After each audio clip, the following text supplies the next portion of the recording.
Glória a Deus. Você que por um acaso pode, né? Às vezes você pode, às vezes você não pode. Pegue a sua Bíblia conosco, no Salmo 102, no versículo 8. Salmo 102, no versículo 8. Nós vamos falar sobre a misericórdia de Deus Pai, o Deus do Antigo Testamento. Acharam? Salmo 102, versículo 8. Vou lendo espaçadamente. O Senhor é bom e misericordioso. Grava essa palavra. Lento para a cólera e cheio de clemência. Ele não está sempre a repreender, nem eterno é o seu ressentimento. Ele não nos trata segundo os nossos pecados, nem nos castiga em proporção de nossas faltas. Porque assim como o céu está distante da terra, assim é a misericórdia de Deus, que é grande para aqueles que o temem. Tanto o Oriente está longe do Ocidente, quanto ele afasta de nós os nossos pecados. Como um pai que tem piedade de seus filhos, assim o Senhor tem compaixão dos que o temem, porque ele sabe do que é que somos feitos e não se esquece de que somos pó. Os dias do homem são semelhantes à erva, ele floresce como a flor dos campos. Apenas sopra o vento e já não existe, e nem se conhece mais o seu lugar. É eterna, porém, a misericórdia do Senhor para com aqueles que o temem, e sua justiça se estende aos filhos de seus filhos, sobre os que guardam a sua aliança e, lembrando, cumprem os seus mandamentos. Palavra do Senhor. Graças a Deus. Amados irmãos e irmãs, não é novidade para nós que nós estamos aí na casa de 2000 e poucos anos de Igreja Católica Apostólica Romana. E durante esses 2000 anos de igreja, surgiu ao longo do tempo muitas heresias difundidas por pessoas maldosas ou por pessoas que fizeram interpretações errôneas da teologia da igreja. E é claro que a igreja sempre combateu esses tipos de heresia. O que é uma heresia? É um erro doutrinário divulgado como verdade, né? E as pessoas vão acreditando nisso, isso acaba bagunçando a fé das pessoas e o entendimento que elas têm a respeito da igreja. Uma dessas heresias é uma heresia que foi difundida entre o ano de 85 até o ano 160 por um ser humano chamado Marcião. O que é a heresia de Marcião? Marcião dizia que o Deus Pai do Antigo Testamento não era o mesmo Deus Filho do Novo Testamento. Na heresia de Marcião, difundida entre os anos de 85 e 160, Deus Pai no Antigo Testamento era justiceiro, irado e cheio de cólera, e não conseguia amar. Já Jesus, Deus Filho, no Novo Testamento, era pura misericórdia, puro perdão, pura compaixão e não conseguia impor a lei sobre os seus discípulos. Então, essa heresia, chamada heresia de Marcião, ela dizia que o Deus Pai do Antigo Testamento não era o Deus Filho do Novo Testamento. E é claro que a igreja imediatamente já se levantou, e nessa época muitos santos começaram a falar um pouco dessa consubstancialidade entre o Pai e o Filho, para que todo mundo entendesse que é o mesmo, sim, e que o Pai do Antigo Testamento tem misericórdia, sim, da mesma forma que Jesus no Novo Testamento também é justiça. É claro que 2000 anos se passaram, essa heresia ficou esquecida no tempo, graças a Deus. Mas o sentimento que eu tenho é que nos nossos dias, isso ainda é um pouco confuso para algumas pessoas. Eu conheci Jesus aí na casa de 16 anos e meio, eu vou fazer 42, então eu estou aí nesses 25 anos que eu caminho com Deus. E eu confesso que eu escutei já muitos pregadores e até homilias de sacerdotes com essa mesma visão de Marcião, né? Que Jesus veio ser a misericórdia do Pai, porque o Pai não conseguiu ser misericordioso. E há muito tempo que eu tenho vontade de falar disso, estava esperando o momento certo, e eu senti que hoje, festa da misericórdia, talvez seria o momento ideal, onde eu tentar, em poucas palavras, explicar que o Pai do Antigo Testamento, Deus Pai, é misericordioso sim. E nós vamos passear do livro do Gênesis até o profeta Malaquias, nos principais fatos bíblicos, para a gente poder entender. Você quer vir passear comigo na palavra? Né? Diga para quem está do seu lado, vamos passear na palavra. Se não tiver ninguém do seu lado, diga para você mesmo, Moisés, vamos passear na palavra? Então tá. Episódio número 1. Lá no Éden estava Adão e Eva. A teologia da igreja diz que quando Adão e Eva caíram, Deus já havia criado os anjos. Portanto, quando Adão e Eva caíram na sedução da serpente, Deus nem precisava ir lá. Ele poderia simplesmente mandar um anjo e acabar com tudo. Se Deus não quisesse punir Eva, ele puniria só Adão. Ele é Deus. Mas a Bíblia diz que Deus vai até o Éden, ele vai pessoalmente no Éden. A Bíblia diz que quando ele chega no Éden, Adão está escondido e Deus diz: ó Adão, onde estás? Olha o tamanho da misericórdia de Deus. A iniciativa é de ele ir atrás do ser humano. E quando Adão se apresenta com a desculpa que estavam nus e que ele estava com vergonha, Deus perguntou: o que fizestes? Gente, Santo Agostinho diz que o maior pecado de Adão não é ter comido a maçã, não é ter culpado Eva, não é ter desejado ser igual a Deus, não é a desobediência. Santo Agostinho diz que o maior pecado de Adão foi não ter se arrependido. Porque se Adão olha para Deus, que está pessoalmente no Éden, e que tomou a iniciativa de ir lá saber o que aconteceu, se Adão diz: Pai, eu pequei, eu errei, eu me embolei aqui, Santo Agostinho diz que Deus teria perdoado Adão e Eva, teria destruído imediatamente a serpente, e a história seria outra. O Pai do céu é misericordioso. Vamos para o próximo episódio. Então nós chegamos no episódio de Abel e Caim. Você sabe muito bem que Caim matou Abel. Deus poderia simplesmente deixar com que Caim se lascasse para lá. Se Deus fosse esse justiceiro dito por Marcião e por tantos hereges, Deus teria mandado destruir Caim. Mas a Bíblia diz que, de novo, Deus toma a iniciativa e vai perguntar para Caim: Caim, cadê o seu irmão? E Caim falou: por um acaso sou eu o juízo do meu irmão? Eu não sei de nada, eu não tenho nada com isso.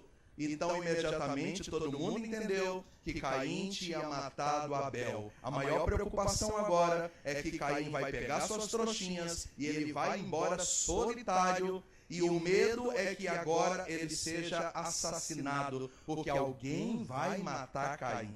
Mas a Bíblia, com muita misericórdia, diz que Deus colocou um sinal em Caim, para que todos aqueles que vissem Caim não fizessem mal a ele. Gente, se Deus é esse justiceiro tão maldito, Deus deixaria Caim embora, deixaria que ele fosse assassinado, assim como ele assassinou o seu próprio irmão Abel. Nós estamos falando do primeiro homicídio da Bíblia, um irmão mata o outro.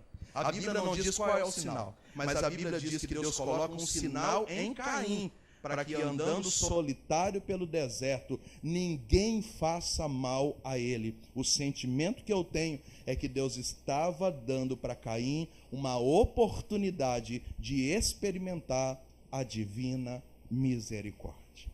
Próximo fato bíblico que me chama a atenção. Chegamos aqui nos tempos de Noé. A teologia da igreja diz que quando Deus colocou no coração de Noé o desejo de construir a arca, não era só para salvar a família de Noé, era para salvar todos os viventes daquela época. E Deus começou a mandar recado, e Noé começou a pregar para aquele povo E durante meses a arca foi sendo construída, e o povo ria achando que Noé estava doido, e Noé foi pregando, e foi pregando, e foi pregando. Eu chamo esse tempo de construção da arca de tempo de misericórdia de Deus. Mas infelizmente eles não ouviram, então só entraram na arca a família de Noé e os casais de animais. E então Deus deixou que o dilúvio destruísse aquela raça da época e só salvou a família de Noé. Porque Deus matou o resto e pegou uma família? Não, porque a misericórdia de Deus queria salvar todos, mas só a família de Noé aceitou. Agora eu entendo o Catecismo da Igreja Católica, um parágrafo 10:30 e 10:33, onde diz que não é Deus que manda ninguém para o inferno. O inferno é uma autoexclusão, quando a pessoa diz: eu não quero o amor misericordioso do Pai, eu não quero o amor misericordioso de Deus. Então esse estágio da pessoa se autoexcluir, ela não quer, na liberdade dela, ela não quer. E então o catecismo diz que futuramente isso então vai se chamar inferno. O inferno é um estágio da autoexclusão da misericórdia de Deus, que é tão misericordioso que não manda ninguém para o inferno. Deus é misericordioso. Próximo episódio bíblico que nos chama a atenção, nós chegamos na história de Abraão. A Bíblia diz que ele tem idade avançada, ele está na casa dos 75 anos de idade. Ele mora na terra dos caldeus, o lugar que mais tem idolatria no universo. A Bíblia chega a descrever 117 deuses pagãos, mas a Bíblia diz que Deus desce lá na terra do paganismo, escolhe um homem de idade avançada, a sua esposa Sara também tem uma idade avançada, os dois eram inférteis, e Deus, além de escolher aquele casal, Deus promete na sua misericórdia um filho para esse casal, que vai ser Isaque, o filho da promessa. E Deus manda Abraão e Sara ir para uma nova terra. E Deus é tão misericordioso que Deus disse para Abraão que era para ele largar a sua parentela. Mas Abraão pede: por favor, deixa eu levar Ló comigo. E a misericórdia de Deus é tão grande que não permite que Ló fique para trás. E Abraão leva Ló, porque Deus é misericordioso. O próximo história bíblica, nós chegamos na famosa destruição de Sodoma e Gomorra. Esse aqui é o calcanhar de Aquiles dos hereges, né? Deus destruiu quase 500 mil de pessoas. Deus é justiceiro, é vingador. Só que todo mundo esquece que a Bíblia diz que Abraão foi orar, porque Ló estava morando em Sodoma. E Abraão falou: pai, se tiver 50 justos, o Senhor vai destruir a cidade? Deus respirou e falou: não, se tiver 50, não. Abraão falou: não perde a paciência comigo não, mas se tiver só 40, e Deus falou: eu não destruo a cidade. Senhor, por favor, e se tiver só 30? E se tiver só 20? E Deus disse: eu não destruo a cidade. E se tiver só 10? Deus falou: Abraão, vamos direto ao assunto. Se tiver um justo, eu desisto de destruir Sodoma e Gomorra. Irmão, Sodoma e Gomorra foi destruído porque não havia uma pessoa que acreditasse na misericórdia de Deus. Então Deus manda Abraão, por misericórdia, tirar seu sobrinho Ló de lá. A história da sua mulher que quer voltar para trás e vira estátua de sal.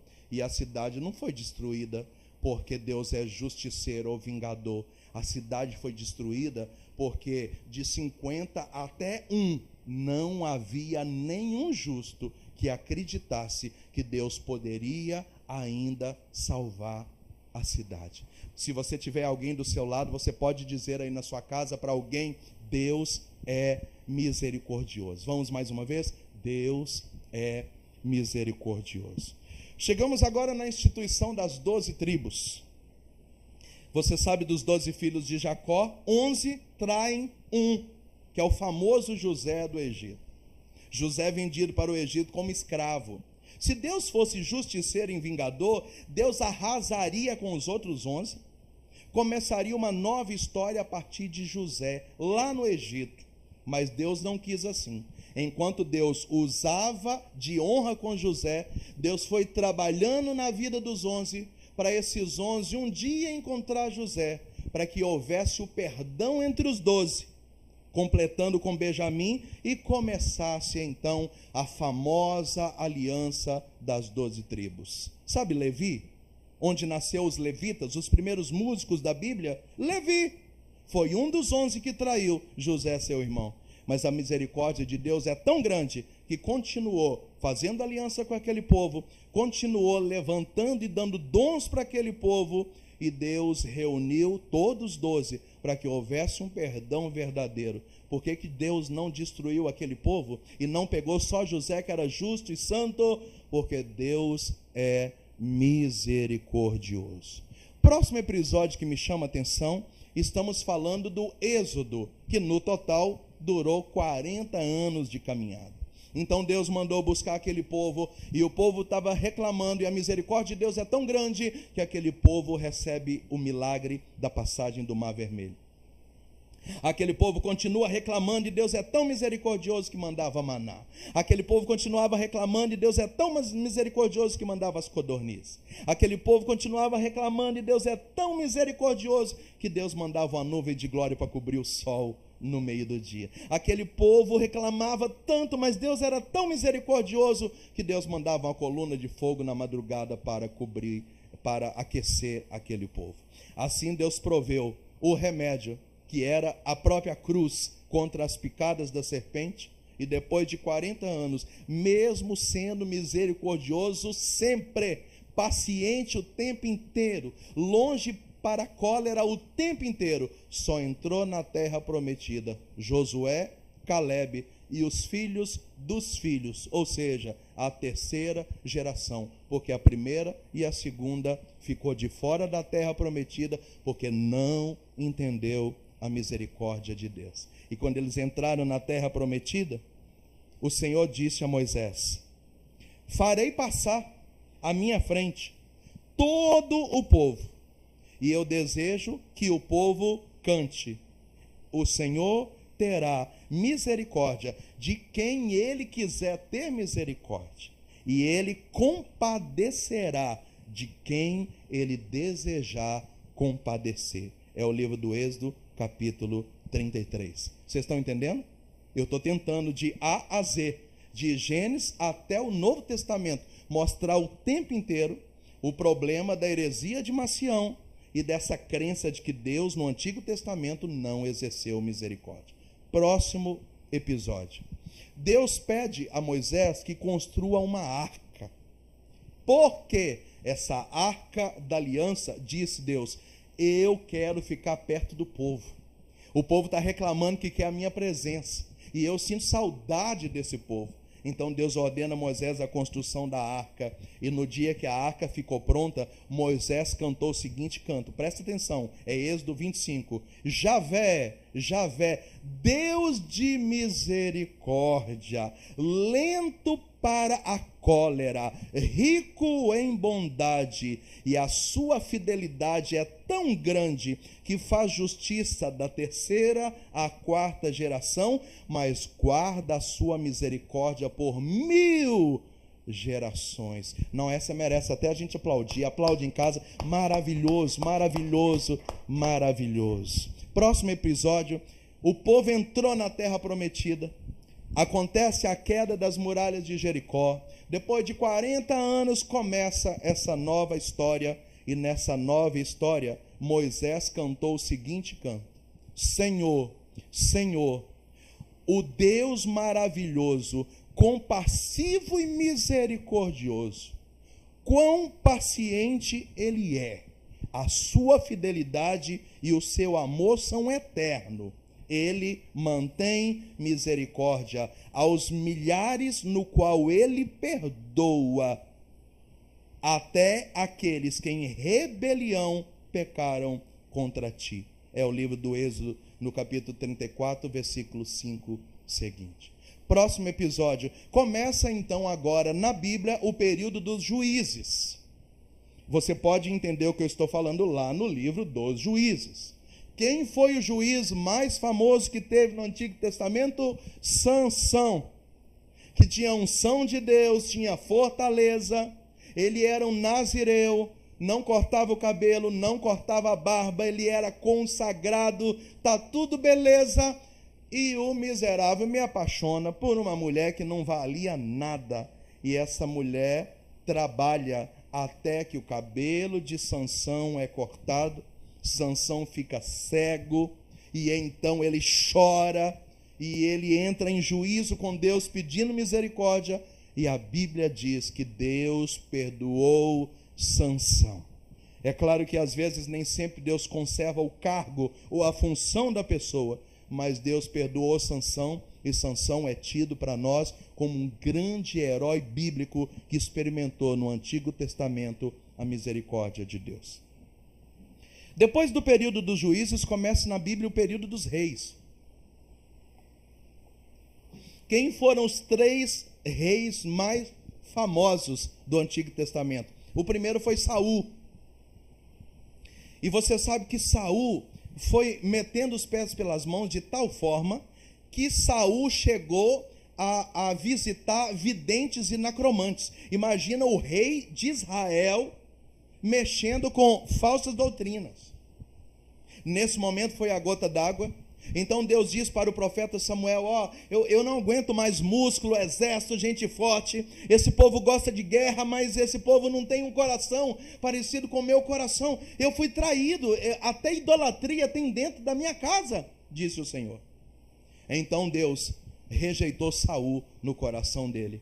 E então todo mundo se juntou e disse: vamos matar Saul, ele já é um rei renegado mesmo, Deus vai gostar da gente matar ele. E Deus falou: faça uma reunião e fala para todo mundo que ai daquele que toca no ungido do Senhor.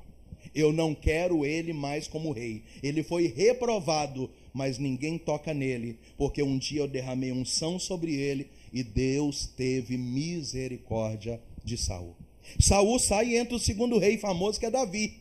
O homem segundo o coração de Deus, tudo perfeito, tudo que ele fazia prosperava, está tudo maravilhoso. De repente, ele comete um pecado duplo. A Bíblia diz que ele comete um homicídio, ele manda matar Urias, seu melhor amigo, e ele comete esse homicídio para ficar com a mulher de Urias. É o pecado do adultério. Imagina comigo o rei de Israel, o homem segundo o coração de Deus, agora está na lama de um homicídio, um assassinato, e na lama de um adultério. Mas a Bíblia diz que, pagando um preço alto no meio das suas noites escuras, com tudo dando errado, a Bíblia diz que Davi escreve o Salmo 50. E qual é o tema do Salmo 50?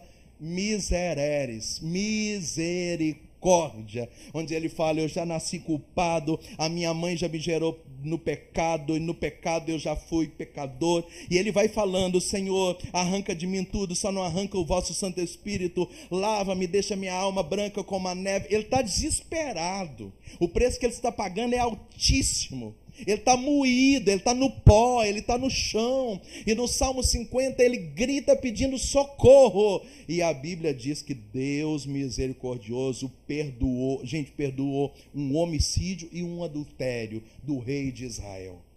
Davi termina os seus dias por volta de 62 anos de idade, honrado diante de Deus. E é da descendência de Davi que vai nascer Jesus, o filho de Davi. Mas esse homem experimentou de Deus a misericórdia. É por isso que às vezes a gente vai confessar umas coisas meio cabeludas e o padre pede para que a gente reze como penitência o Salmo 50. O Salmo 50 é de um homem que cometeu um homicídio e um adultério, pedindo a Deus misericórdia, e foi perdoado. Depois de Davi entra o seu filho Salomão, muito sábio, muito rico, tudo perfeito. Grandes coisas que estão escritas na Bíblia são dele, como Provérbios, Eclesiástico, o Cântico dos Cânticos. Mas um determinado momento na vida dele, quando ele escreve que tudo é vaidade, tudo é vento que passa, é porque ele tinha acabado de cometer um deslize também no campo da prostituição. Tudo que ele escreveu está na Bíblia. Salomão é um homem extremamente honrado, mas também precisou experimentar misericórdia. Você pode já ir repetindo comigo: Deus é sim misericordioso o tempo inteiro. Agora nós saímos dos períodos dos reis e nós vamos para o período da Babilônia. Aquele povo errou, então Deus permite que aquele povo fique 70 anos de novo cativo, agora no exílio da Babilônia, sob o reinado do rei Nabucodonosor. Nesses 70 anos o povo chorava, sentia culpa, sentia medo, mas é interessante que Deus mandou lá profeta Isaías, profeta Jeremias, profeta Ezequiel, profeta Abacuque, profeta Baruque, todos para dizer para aquele povo que eles estavam sofrendo na Babilônia, mas que Deus estava perdoando os pecados deles. Quer ver aqui? Jeremias capítulo 31. Pois assim diz o Senhor: eu te amo com amor eterno, e porque sou misericordioso, eu vos atraí. Aquele povo está sofrendo na Babilônia, o pão que o diabo amassou, por 70 anos por ter errado, e diz: eu amei vocês com amor eterno, e mesmo na Babilônia eu atraí vocês, porque eu sou misericordioso. Nós vamos ver todos os profetas indo pregar na Babilônia, e mostrando para aquele povo que eles precisavam mudar e recomeçar, porque Deus era sim misericordioso. O povo volta no exílio, e aí nós vamos encontrar alguns profetas muito interessantes. Por exemplo, o profeta Oséias, que vivia reclamando por que Deus não exterminava as nações, como todo mundo diz que ele extermina. Por que Deus não manda matar todo mundo e acaba com tudo? Então, Deus coloca na vida do profeta Oséias uma mulher, e desculpe, irmãos, era uma prostituta. O profeta Oséias se casa com uma prostituta, e a Bíblia diz que ela sai na noite, ela bebe, ela trai ele, ela está com cheiro de promiscuidade, e na madrugada o profeta vai, pega ela bêbada nos braços, traz para casa, dá banho nela, ele chorando coloca ela na cama, e o Senhor diz: Oséias, é assim que o meu povo faz comigo. Você está sentindo na pele aquilo que eu sinto cada vez que Israel se prostitui, cada vez que Israel cultua outros deuses. Eu pego no braço, eu trago no colo, eu dou banho, eu coloco no aconchego, eu amo, eu choro, e se amanhã Israel fizer isso de novo, eu vou fazer de novo, como um pai que perdoa sempre. Imagina um profeta que viveu a vida inteira sofrendo com a sua esposa, para que pudesse anunciar aos quatro ventos que o que a esposa dele fazia com ele era o que os filhos de Deus faziam com o próprio Deus. E por que Deus não acabava com todo mundo? Porque eterna é a sua misericórdia. Depois nós encontramos outro profeta interessante, que é Jonas, que Deus mandou ele ir para Nínive, e ele foi para Tarsis. Lá em Nínive estava acontecendo uns pecados tão cabeludos que Deus disse: Jonas, o cheiro do pecado chegou nas minhas narinas. Eu nem sabia que Deus tinha nariz e que sentia fedor de pecado. Mas a Bíblia diz que o pecado de Nínive chegou nas narinas de Deus. E Deus, ao invés de destruir Nínive, mandou o profeta lá por misericórdia. Só que o profeta está todo embananado, ele pega uma balsa no sentido contrário, em vez de ir para Nínive, ele vai para Tarsis. Aí acontece aquilo que você já sabe que acontece. Ele é colocado para fora da embarcação, Deus não permite que ele morre. Então Deus faz com que ele entre no estômago de uma baleia, que ele fique 3 dias no ventre da baleia. Enquanto ele está no ventre da baleia por 3 dias, a baleia estava viajando no fundo do mar para Nínive, e gospe ele na praia de Nínive. A Bíblia diz que, cheio de gosma de baleia, o profeta se levanta, entra na cidade fétida pelo pecado e prega com tanta tanta veemência que aquele povo de joelho fez sacrifícios e pediu perdão, e Deus perdoou a cidade inteira. Então, quando você escutar alguém pregando sobre Jonas, o episódio de Jonas, da baleia, da embarcação, tudo isso não é por causa de Jonas, é porque Deus queria ter misericórdia daquele bando de pecadores de Nínive, porque Deus é misericordioso. Terceiro profeta que nos chama a atenção é Ezequiel. A Bíblia diz que Ezequiel 37 conta a história de um vale de ossos secos, e o Senhor arrebata o profeta, e o profeta vai passeando no meio do vale, e de repente ele pergunta: profeta, você acredita que esses ossos podem viver de novo? E o profeta diz: só tu sabes, Senhor. E ele diz: então, se você acredita, profetiza. Profetiza, vai. Profetiza aos quatro cantos. Ó Espírito, vem dos quatro cantos, sopra sobre esses ossos. E a Bíblia diz que o profeta vai acreditando, e enquanto o profeta vai acreditando, Deus vai tendo misericórdia, e começa então os ossos se juntar, e vai vendo músculo, carne, pele, e ainda faltava o sopro, e ele sopra, e a Bíblia diz que se levanta um maravilhoso exército. Aquele vale de ossos secos, de caveiras, de defuntos, de carcaça, experimenta a misericórdia de Deus e se levanta um grande exército. Próximo episódio, nós entramos agora nos Salmos. Você sabe que na Bíblia nós temos 150 salmos. Desses 150, 76 foram escritos por Davi. Nós temos Salmo de Salomão, Salmo de Asaf, Canto de Moisés, dos filhos de Corá e outros. São 150 salmos. Desses 150 salmos, nós temos 34, que é chamado Salmos da Misericórdia.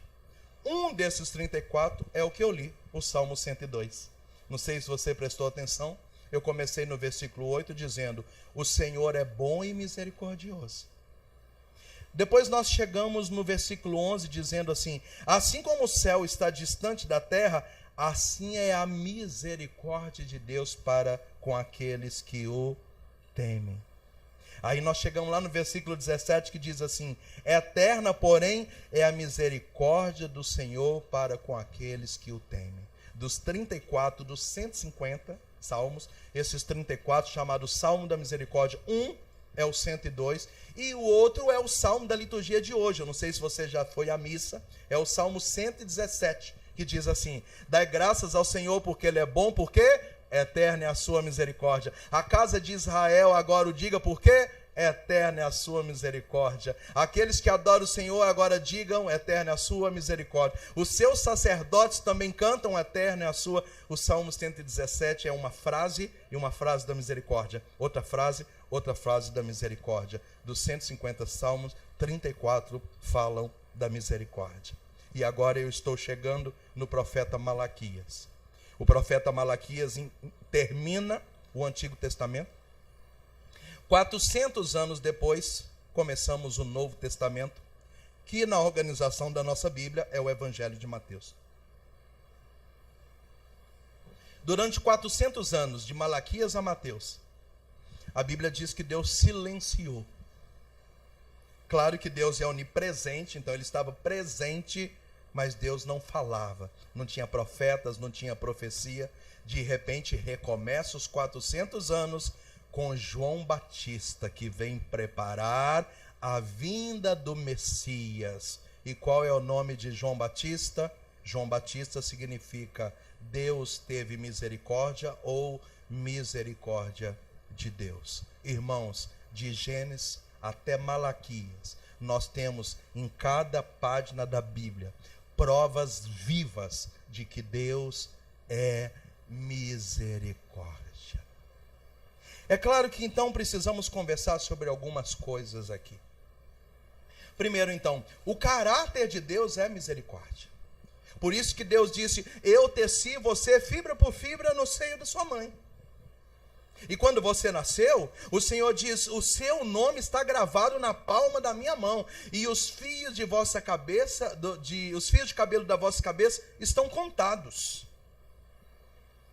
Então Deus é, por excelência, um dos seus atributos, do seu caráter, ser misericordioso. E Ele ama, e Ele ama, e Ele ama, e Ele dá chance de novo, e dá mais chance outra vez, e dá mais chance outra vez, e manda recado, e manda profeta, e manda profecia, e permite que Nossa Senhora apareça, e manda santos, e manda aparição, e manda, porque essa insistência maçante de Deus, porque eterna é a sua misericórdia.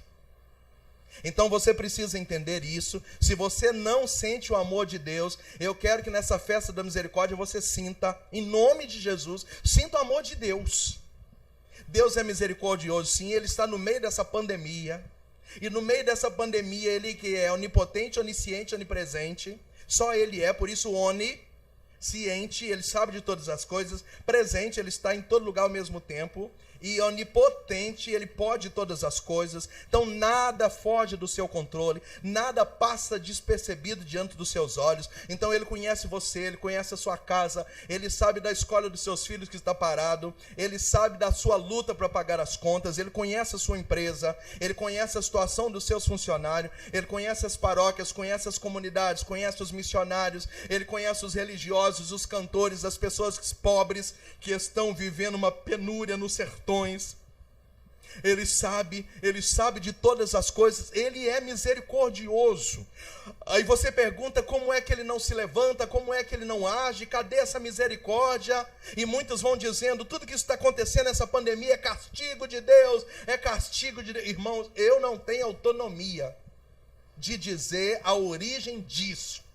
Mas uma coisa eu sei, que Deus está te amando nesses tempos.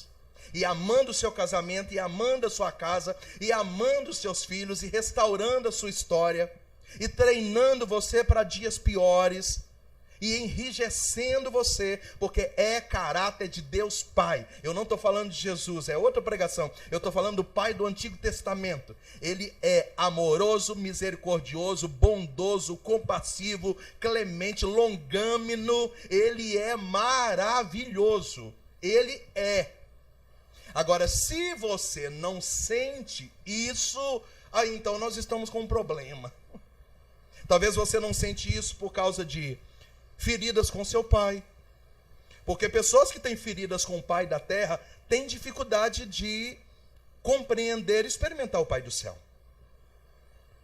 Se você tem problemas com o pai da terra, você tem problema com hierarquia. E é por isso que você tem problema com o seu pároco, você tem problema, às vezes, com o gerente da sua empresa, às vezes você tem problema com o seu marido, porque é figura masculina. Então, já vamos pedir também nessa festa da misericórdia que Deus cure você.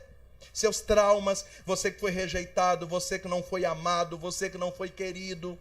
Talvez hoje é dia da cura dos seus vícios, hoje é dia da cura dos seus medos, os seus traumas que levaram você a ser depressivo, a tentar suicídio.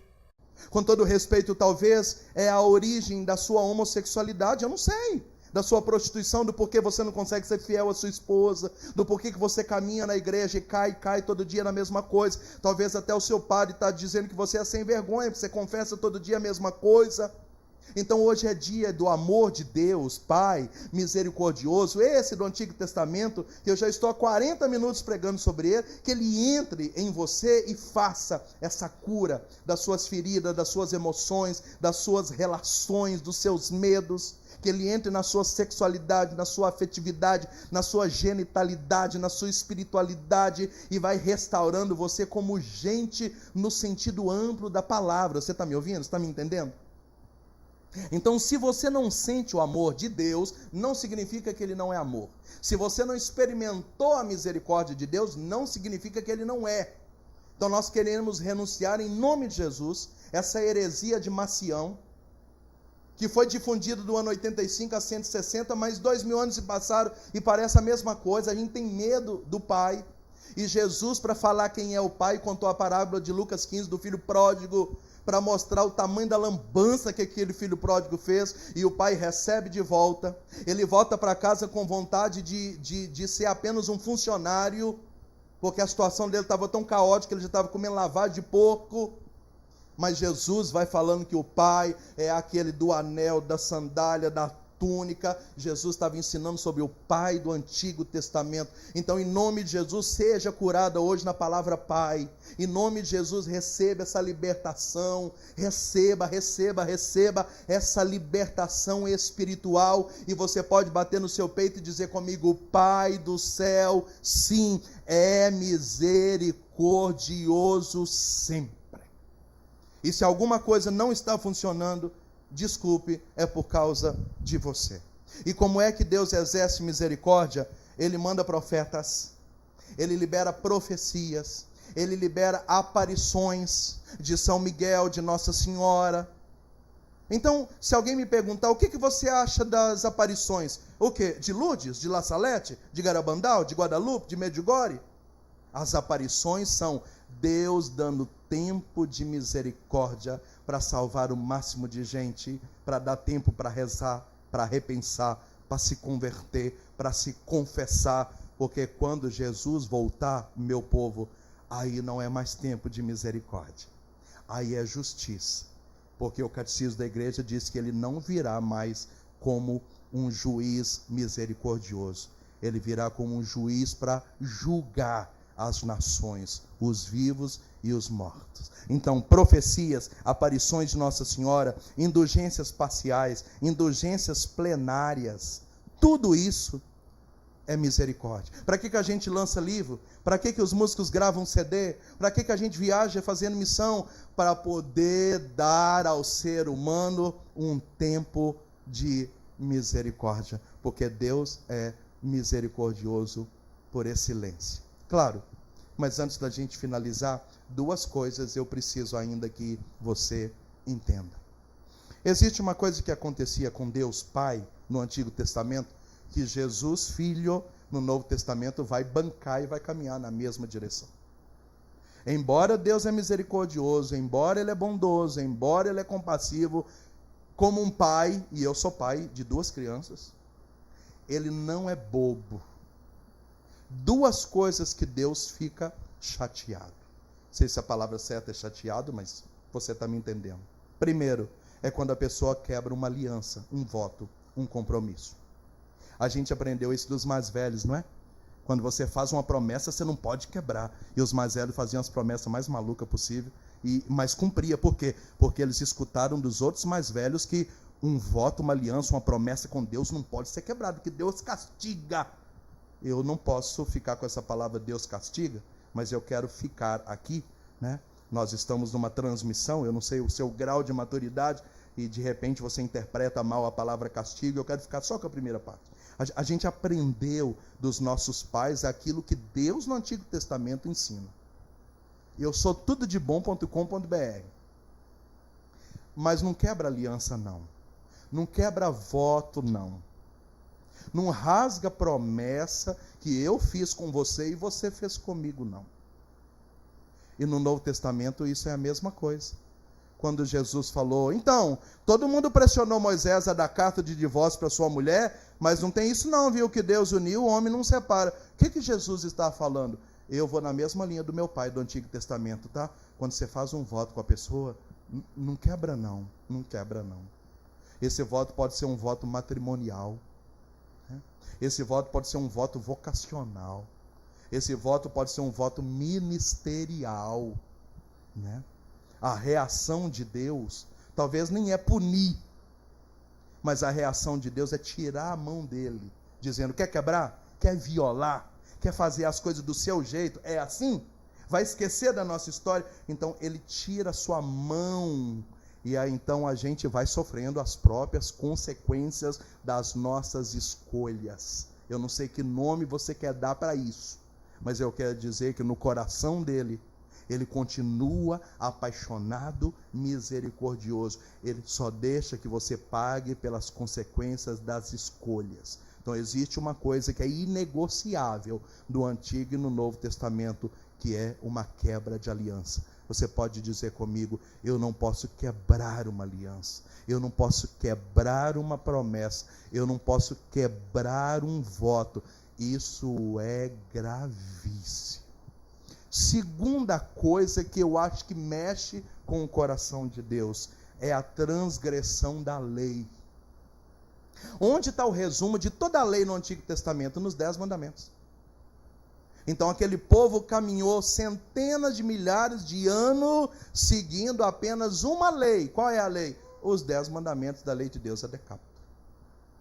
Quando entramos no Novo Testamento, todo mundo perguntou para Jesus: e aí, vai dar uma relaxada? Como é que é? E Jesus falou: não, eu não vim para abolir a lei, eu vim aperfeiçoá-la. Mas a lei segue, e segue tanto que o Catecismo da Igreja Católica tem uma explicação sobre cada um dos 10 mandamentos, e lá está escrito que os pecados graves e os mortais que nós seremos julgados, passivos de céu, inferno ou purgatório, são julgados segundo a prática dos 10 mandamentos.